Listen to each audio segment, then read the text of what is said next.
daripada Bunsen sampai ke copper plate, cairkan lilin, aku tekan dah. Seterusnya. Rajah 4.2 menunjukkan perubahan pada jalur dialogam apabila ia dipanaskan. Terangkan pemerhatian itu. Kedua, nyatakan fungsi jalur dialogam. So, kita ada kuprum, kita ada besi.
Perkembangan haba berlaku.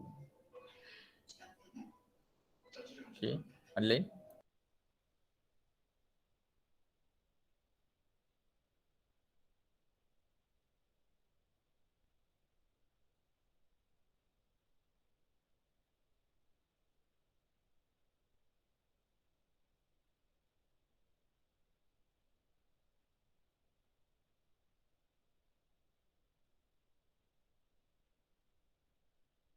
Kuprum berkembang lebih baik daripada iron. Alright.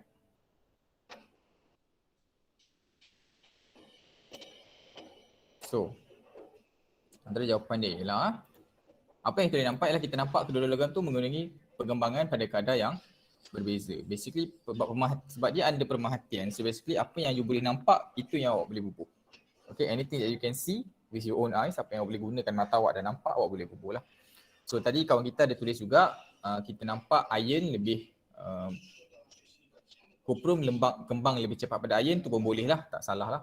Nak cakap dia membengkok ke dalam ke semua boleh, tak ada masalah. Okay, lepas tu nyatakan fungsi jalur dialogam ni. What is the function for this thing? Apa fungsi benda ni?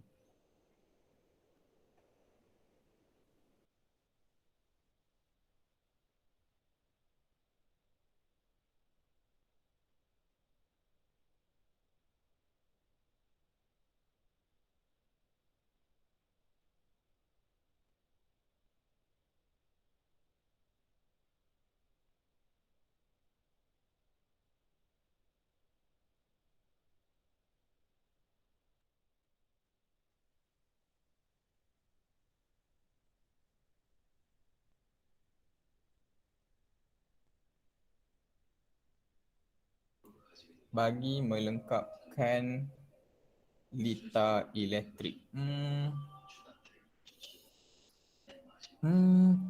Untuk mengawal suhu suatu elektrik.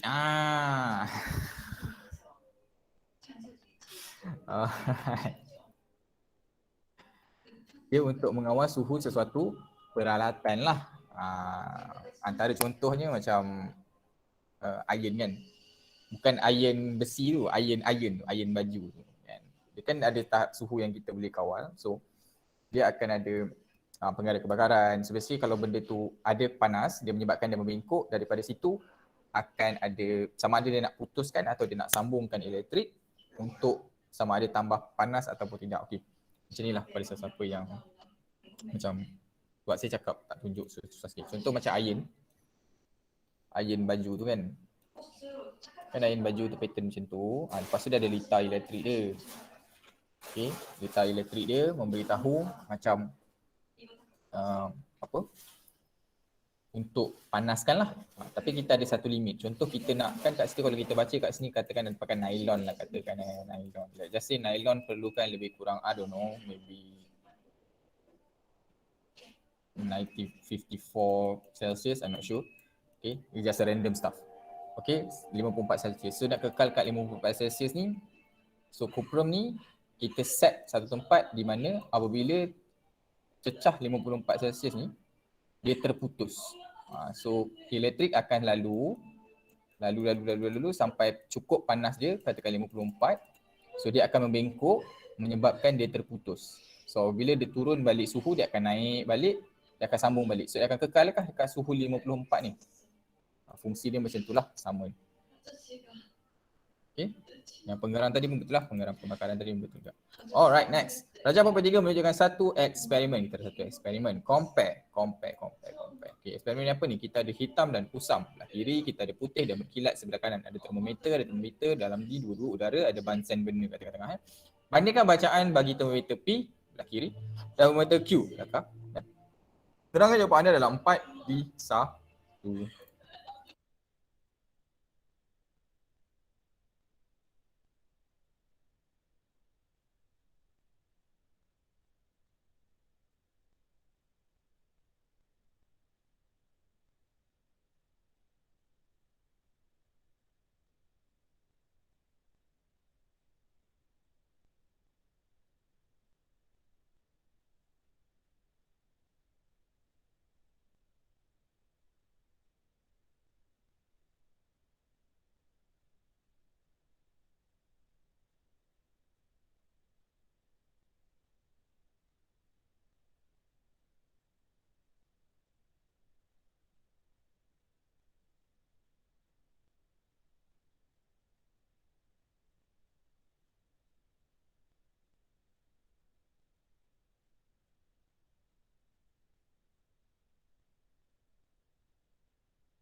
Termometer P lebih panas daripada termometer Q. Alright, ada lain?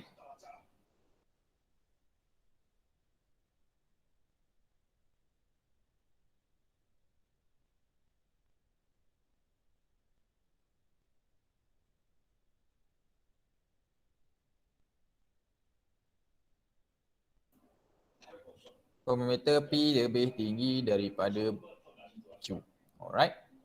Okay, so. Okay. Alright. So, apakah bacaan bagi termometer P dan termometer Q? Ialah bacaan termometer P adalah lebih tinggi daripada bacaan termometer Q. So, maksudnya sebelah sini bacaan termometer dia lebih tinggilah. Atau kata lain, suhu dia lebih tinggilah berbanding daripada Q. Why? The question is why? Kenapa seterusnya?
Alright.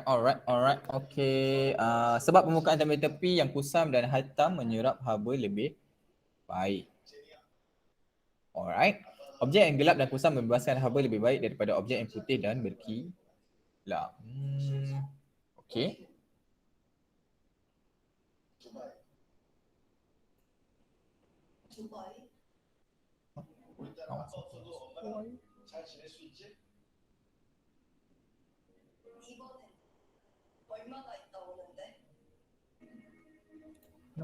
Bermak.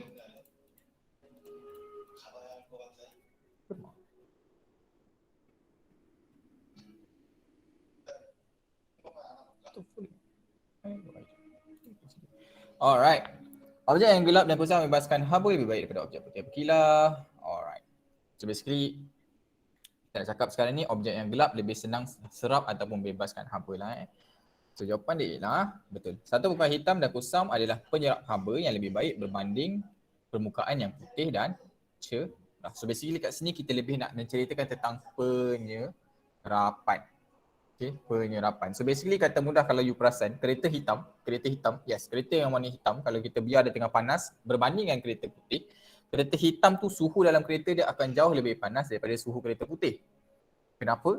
Sebab hitam ni dia masuk ke serap haba. Dia masuk ke serap haba dan daripada situ dia pegang haba tu kat situ. Itu sebab hitam ni lagi senang panas lah. Alright. Next. Yes. Lebih gelap sesuatu. Warna gelap ni lebih senang serap haba lah berbanding dengan warna cerah. Antaranya sebab kalau warna cerah ni haba tu mostly dia lebih senang terpantul sahaja. Okay. So, seterusnya kita tengok kepada E1.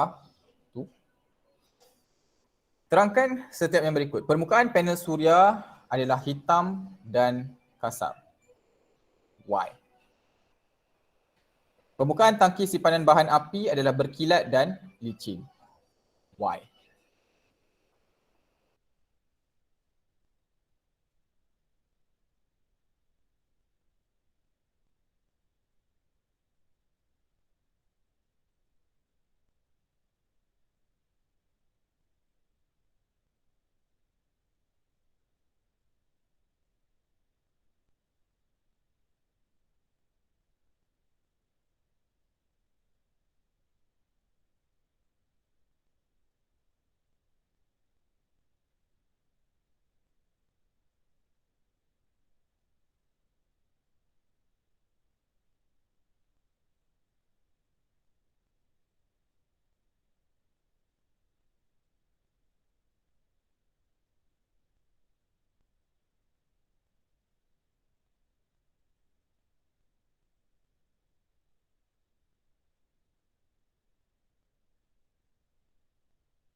Alright.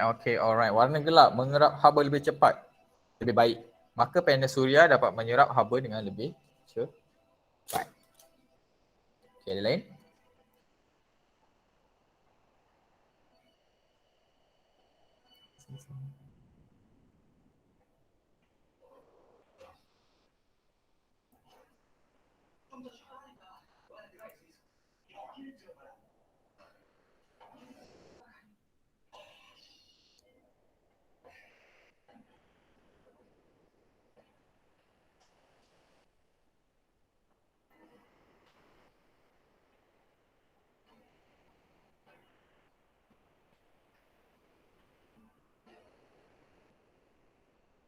Okay. Mengurangkan penyerapan haba supaya tangki tak terbakar. Panel suria berwarna hitam mempunyai permukaan kusam supaya boleh menyerap haba dengan cepat. Okey, jom kita check. So basically nombor satu dulu. So kenapa sebenarnya panel suria ni hitam dengan kasar? Disebab untuk menyerap lebih banyak tenaga haba daripada matahari. Which is true lah. Okay, semua benda yang awak cakap tadi betul. Iaitu dia menyerap haba dengan lebih cepat. Iaitu sebabkan dia warna gelap, dia warna hitam. Kenapa? Sebab dia lebih senang nak serap haba. So daripada situ kita boleh lagi senang nak serap haba. So nombor dua, permukaan tangki simpanan bahan api berkilat dan licin. Kita ada dapat daripada kawan kita mengurangkan penyerapan haba supaya tangki tidak terbakar. Dan lagi.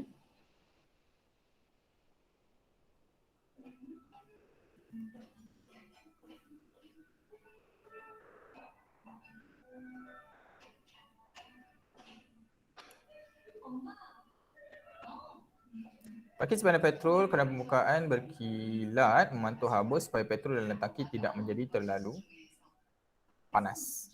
Alright. Okay. Yes, check.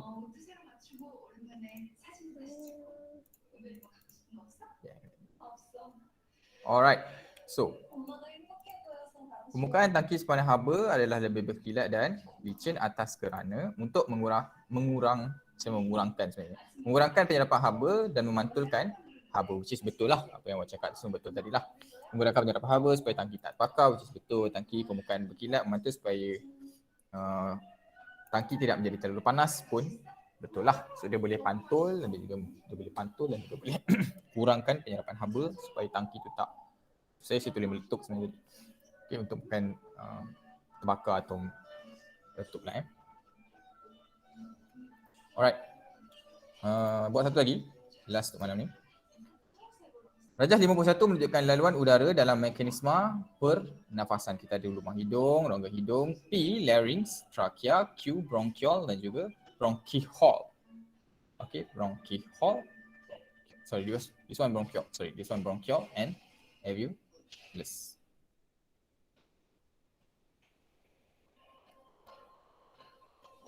Okay, P. Kita dapat lubang kita pharynx, ada lain?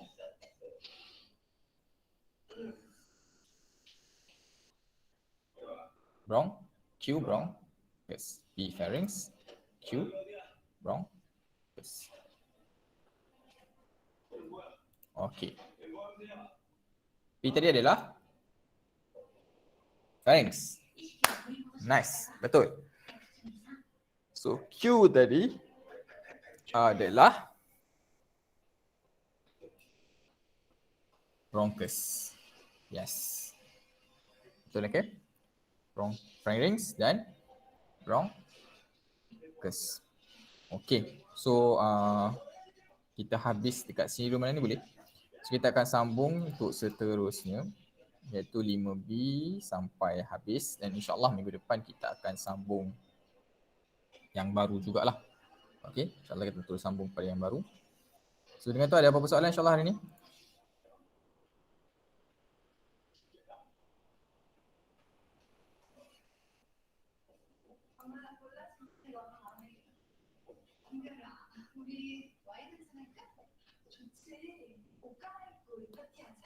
내가 할 테니까 엄마는 샤워하고 와. 예술다. 너도 피곤할 텐데 아침에 시켜야지. Oh, ada. Saya terangkan awal tadi. Okay. So, yang minggu lepas kalau kita patah balik kepada apa yang saya nak terang minggu lepas berkenaan dengan ni lah, kalau ingat balik kan. Berkenaan dengan kenapa sebenarnya jawapannya adalah helikopter. Bukan hovercraft dan juga bukan kapal selam.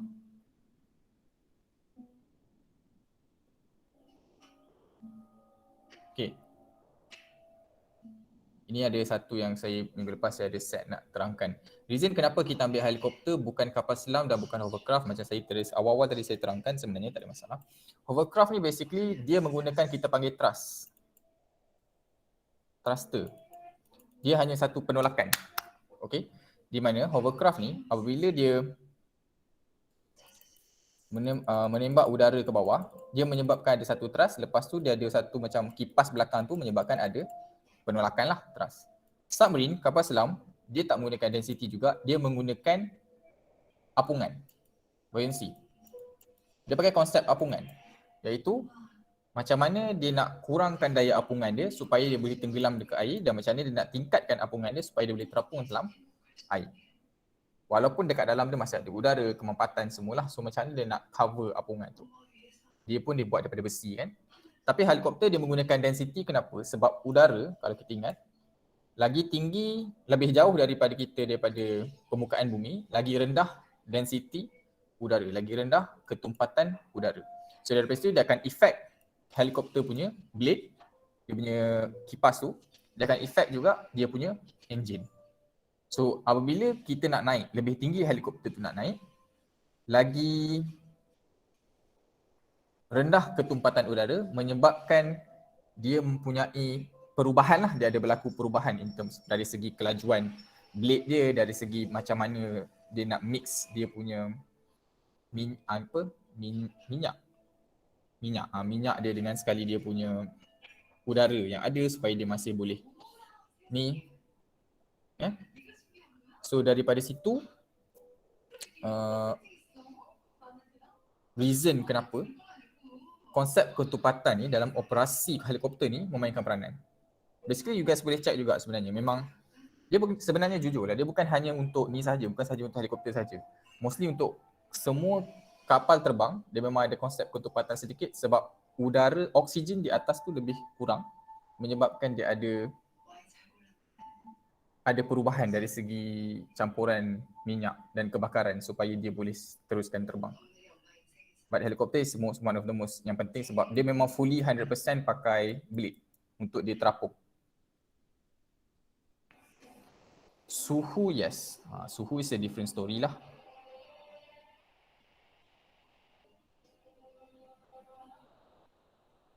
Saya tak ingat apa alasan dia kenapa sebenarnya dekat muka bumi lagi panas daripada atas bukit. Sedangkan atas bukit lebih dekat daripada matahari. Saya tak ingat konsep dia macam ni, saya kena double check balik. Tapi tak apalah, yang tu itu tak ada lagi. Saya tak ingat itu dalam topik kita. Alright. Boleh Okay, so insyaAllah minggu depan kita akan sambung kepada yang seterusnya.